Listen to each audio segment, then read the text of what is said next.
built not on land but under the sea, where big daddies and little sisters roam free. Hello fellow gamers, and in my last BioShock video I went over the morality of whether to harvest or rescue the little sisters, and in this video we're going to be doing one of the director's commentaries and one of the golden film reels, and it is on this exact subject, and it features two of the game devs, Sean Robertson and Ken Levine. Now please do stick around, because at the end of this video I'm going to be basically showing off my music track Would You Kindly Please, which was created free at Suno.com, and a massive thank you to them for their awesome platform, because without it I would not have been able to create this beautiful song. So sit back, relax and enjoy. To kill, to harvest or not to harvest, the moral dilemma that follows you throughout the BioShock experience and defines the fate of the player. This choice lays at the center of your BioShock story and has repercussions that can be felt in nearly every facet of the gameplay.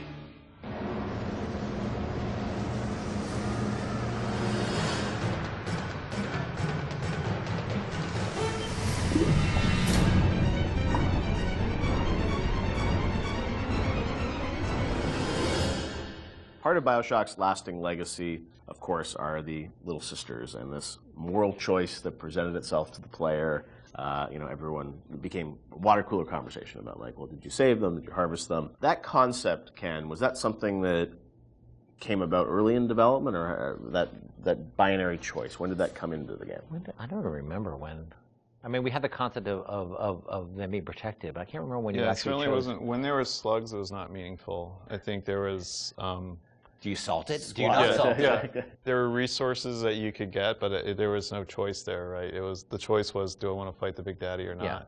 I think once we got into the realm of they have to be empathetic, the player has to have some feeling towards them, which you're not going to get from slugs.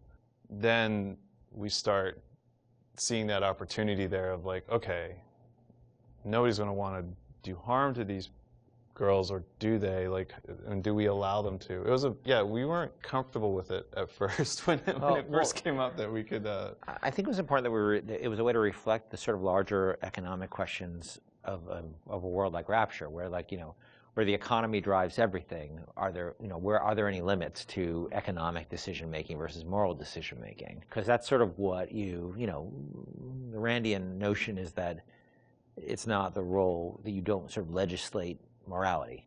Let's try to take that to an extreme and see where that ends up. And Little Sisters sort of became that. And in this world, they became a commodity. And the question we have for the players, are you willing, they're a commodity to you as well, potentially. Are you willing to participate in the commodification? There was, I think, a fair amount of nervousness internally at the publisher about it for a little while, but pretty quickly they were able to sort of say, look, we trust you guys, and go, do this. And I only had a few. The press, and this sort of happens over and over again, the games press worried a ton about it and, like, would wring their hands about it. They ever recognized it was a setting topic, but that it was done to a larger purpose, that it wasn't just sort of like, hey, this is the game where you kill children. And whatever, and that was a sensitivity. I know that, like, you guys wanted to call them little sisters, not little girls, and it wasn't, it wasn't killing them, it was harvesting them. And I mean, you did some things probably on purpose, right, to sort of explain that this, you weren't doing anything vicious to them, right? Well, I mean, you do sort of, they do sort of disappear out of view, and a big slug out of their belly, comes up that you. Well, we didn't want that to be graphic. We wanted to be very clear that you were killing them. Yeah. But it was not intended to be a prurient in terms of, hey, this is a simulation of pulling a sea slug out of a little girl's belly. But we wanted you to understand that you were making a very diabolical moral economic pact there. And we think that came across. And I think it came across well enough. And I think the test of how well it came across is, I think most people didn't really thought of it as am I willing to do this thing or not? Right. And people would tell us stories how like their girlfriend saw them harvesting and then they literally slept on the couch that night. Right. And that's, that's an interesting, that was interesting how people connected to a 3D mesh that's really no different than any other 3D mesh in the world. Like this little sister, she's not a person. She's a 3D asset, a virtual 3D asset, right? That has a voice actor connected to it who's an adult woman. And nobody was actually getting harmed, but people still emotionally connected to them and made an emotional connection. And also, I think when you're playing, you don't really know what the impact of that choice is. Yes. And that's sort of the curiosity of like, you're a gamer, so it's like, am I going to game the system? Which one should I pick? How does this impact things as you go through the game? It's never really fully clear what that choice is going to lead to, right? And the ambiguousness of that was something you wanted to sort of create mystery around throughout the game? Yeah, we went back and forth a lot about what the rewards for harvesting versus saving would be, and actually I think we should have really pushed further that the rewards for saving were much more, should have been much more meager than the rewards for harvesting, just to really sort of put you up against the wall, push you up against the wall and say, are you going to stick by your moral guns here? Because you're going to pay for it. Because that's usually the way life is, right? It's always harder to take a moral path than it is to take an amoral path. But there's incentives to take amoral paths because it's the easier path.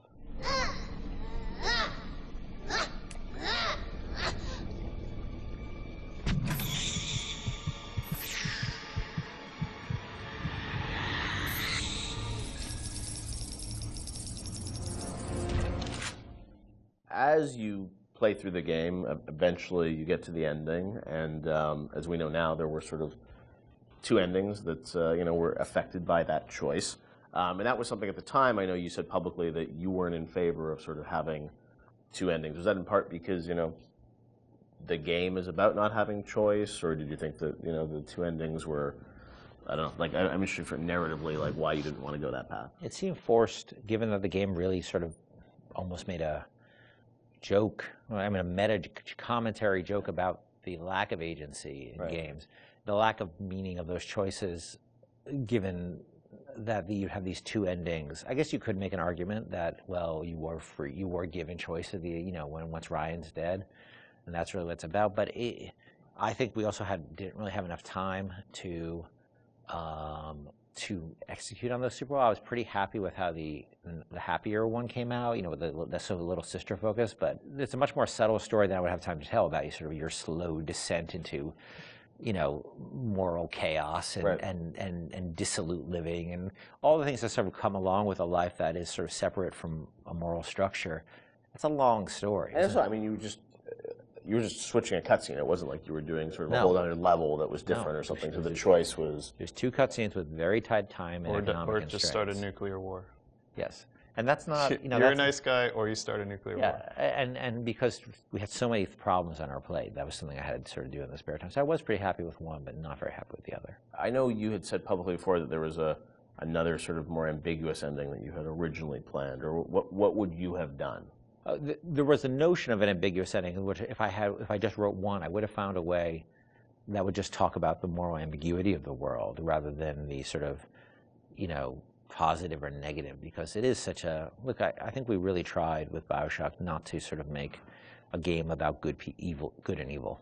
It's really about circumstances and what circumstances lead people to. Right. And how they delude themselves with ideology to do things that they would think are evil, but it's okay because it's for the good cause. Right.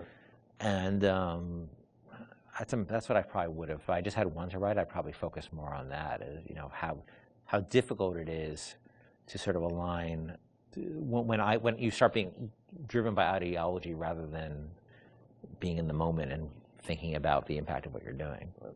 Sean, you talked to gamers, I'm sure, over the years. Did you ever get a sense of how many people harvested versus saved, and was there any sort of data? This is before the days where you get telemetry and data on like what people picked and whatnot. Yeah, anecdotally, it seems like more people saving little sisters. Although I have a few friends that were, I just harvested every single one. I wanted to see what happened. So I don't know if that was more, the game developer in them trying to see, what would happen. But certainly for the most part, I think most people, which I guess is a good thing. It means that maybe people are good at heart. They kind of feel bad. They want they want to save the little sisters. So yeah, I'll say it. The needle sways towards the green there.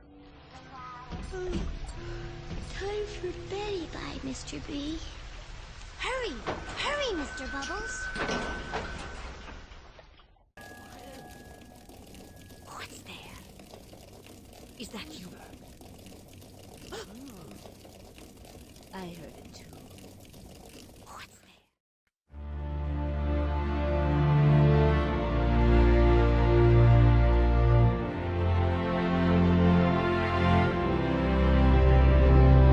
Exploring the huge city of rapture, built not on land but under the sea, where big daddies and little sisters roam free.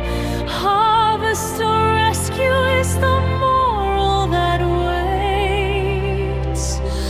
Would you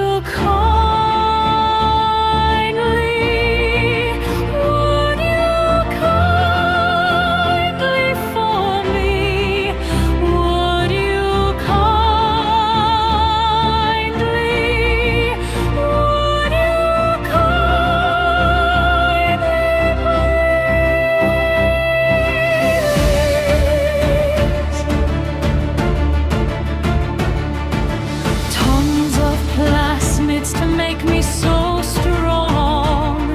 Those splicers won't be around to live long. Hack the cameras and turrets to protect my own life. Would you kindly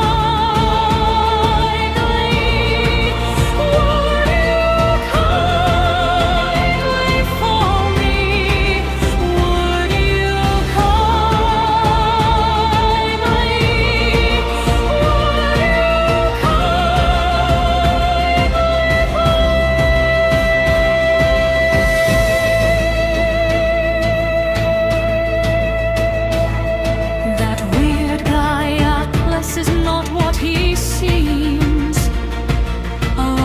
Frank Fontaine, would you kindly please? I don't want to bow to a guy I've just met. For all I know, he could be a threat. Would you kindly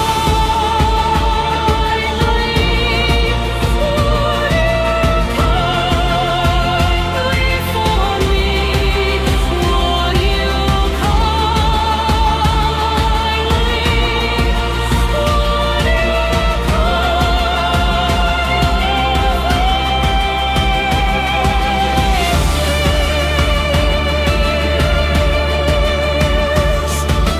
First aid kits and snacks keep me alive, but so does a shot